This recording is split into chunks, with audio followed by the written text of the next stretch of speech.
नमस्कार मंडळी, माझ्या एका नवीन व्हिडिओमध्ये तुम्हा सगळ्यांचं खूप खूप मनापासून स्वागत करते.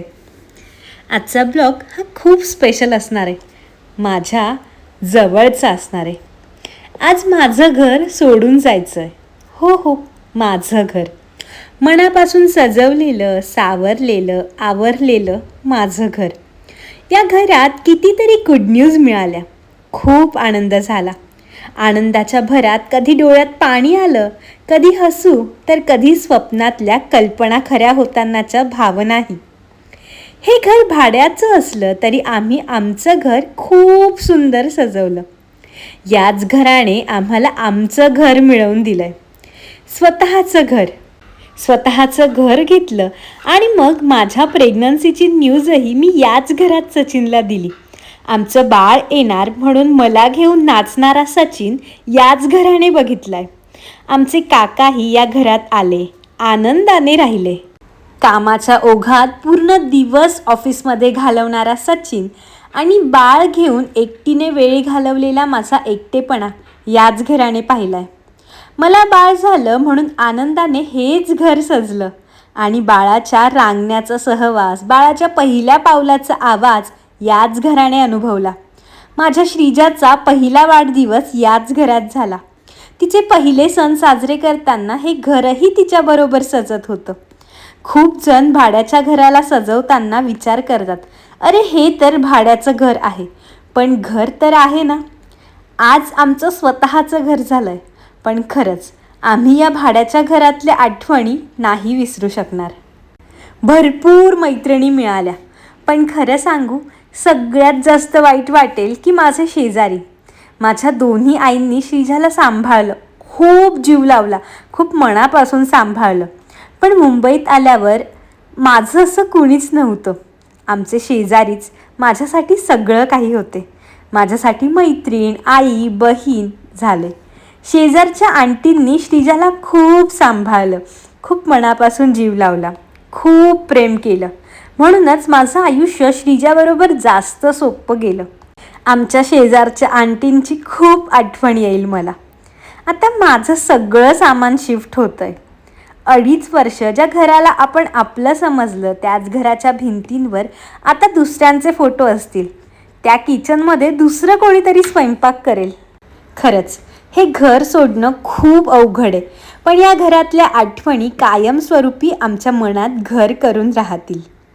आता तुम्ही हा सगळा व्हिडिओ छान एन्जॉय करताय, पण सगळं घर बाहेर उतरलं, सगळं सामान उतरलं, पण यातलं सचिनला काहीच माहिती नव्हतं. याचं कारण म्हणजे माझं माहेर. माझे घरचे आलेले होते आणि माझ्या घरच्यांनी सगळं छान शिफ्ट केलं. सचिनला माहितीच नव्हतं. सकाळी जेव्हा सचिन डबा घेऊन ऑफिसला गेला तेव्हा त्याला माहितीच नव्हतं की आता आपला जो संसार आहे तो दुसऱ्या घरात जाणार आहे. कारण आम्ही करू म्हटलं की म्हणजे माणसं लावूया, थोडा वेळ हळूहळू करूया. पण घरच्यांचं इतकं म्हणजे मला आधार होता ना की पप्पांनी सगळं A to Z सामान व्यवस्थित शिफ्ट केलं आणि सगळे बेड उघडणं, त्यानंतर त्यातलं सगळं सामान पॅक करणं, तर हे सगळं पप्पांनी केलं. मला श्रीजाला सांभाळावं लागत होतं, त्यात माझा दादासुद्धा आला होता मदतीला.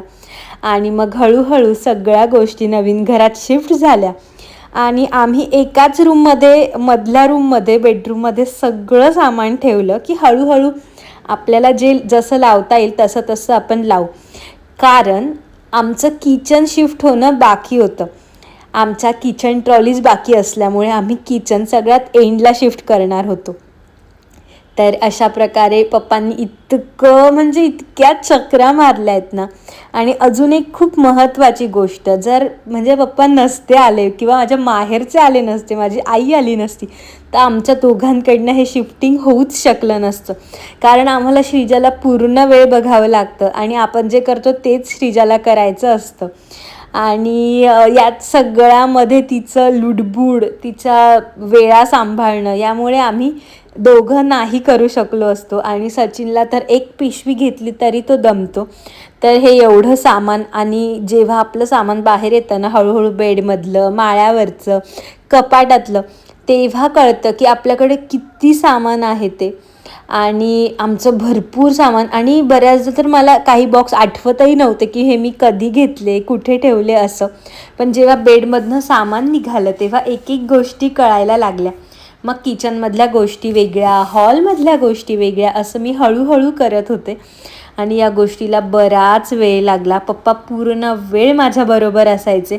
ज्या काही घरातल्या मेजर फिटिंग्स असतात ना, की या खूप इम्पॉर्टंट आहेत आणि याच्याशिवाय नाही होऊ शकत, त्या सगळ्या फिटिंग्स माझ्या पप्पांनी केल्या. कारण माझे पप्पा मल्टीटास्किंग आहेत, मल्टी टॅलेंटेड आहेत आणि ते इतकी कामं करायचे. वेळ म्हणजे फॅन लावणं असेल, गीजर फिटिंग असेल, सगळीकडे ड्रिल करणं असेल, बेड लावणं असेल, असंख्य कामं पप्पांनी केली आहे.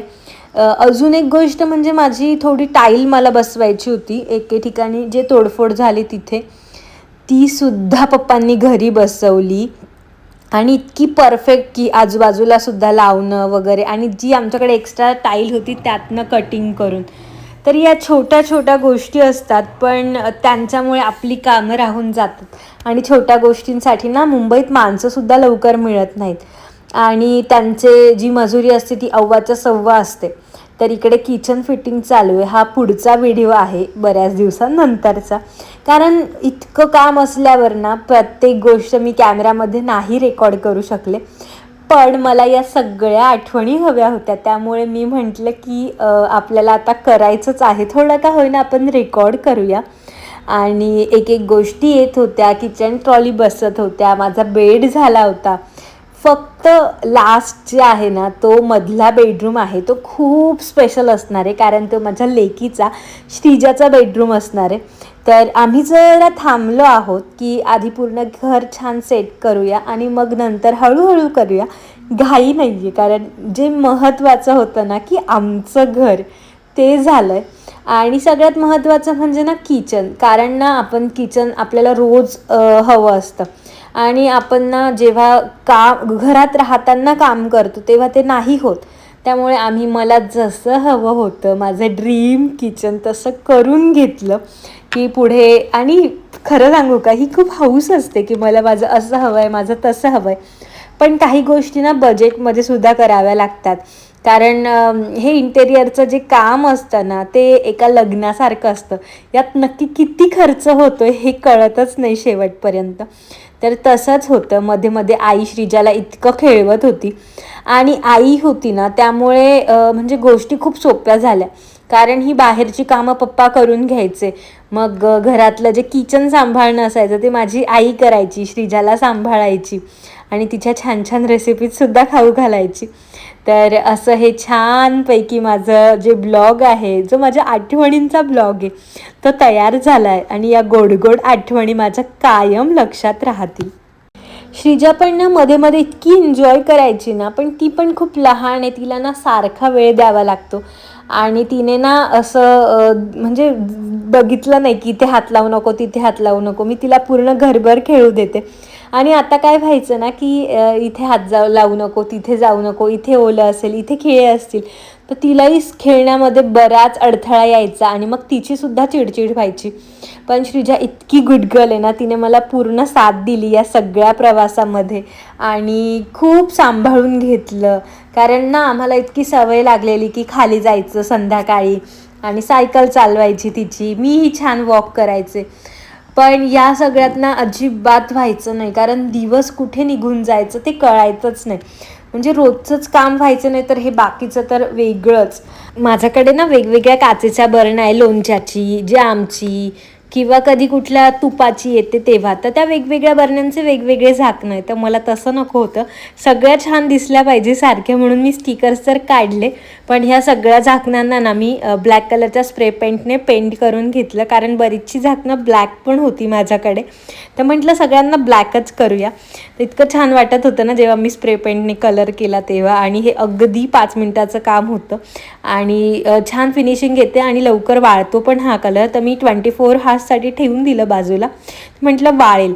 आणि माझ्या जेवढ्या काचेच्या बरण्या होत्या, जेवढं किचन होतं ना टोटल, मी सगळं घासून पुसून घेतलं, सगळं धुवून काढलं. खरं तर एवढं खराब काहीच नव्हतं, कारण माझ्या जुन्या घरातही ट्रॉल्या होत्या, त्यामुळे ट्रॉली तितकं खराब होत नाही. पण म्हटलं चला आता नवीन संसाराची सुरुवात आहे आपल्या नवीन घरी, तर सगळं किचन मी घासून घेतलं. आणि या एवढ्या सगळ्या काचेच्या बरण्यात ना माझ्या लग्नातल्याच आहेत आणि मला त्या खूप प्रिय आहेत. इकडे सगळा किराणा भरून ठेवलेला होता बाकीचा, आणि मग मी एक पूर्ण दिवस या सगळ्या बरण्या वाळू दिल्या आणि अशाच घासून रचून ठेवल्या सगळं छान, की म्हटलं आपोआप वाळतील फॅन लावल्यावर आणि मग दुसऱ्या दिवशी छान भरेल. तर माझ्याकडे प्लास्टिकचे डबे वगैरे खूप कमी आहे आणि स्टीलचे डबे पण 6 आहेत.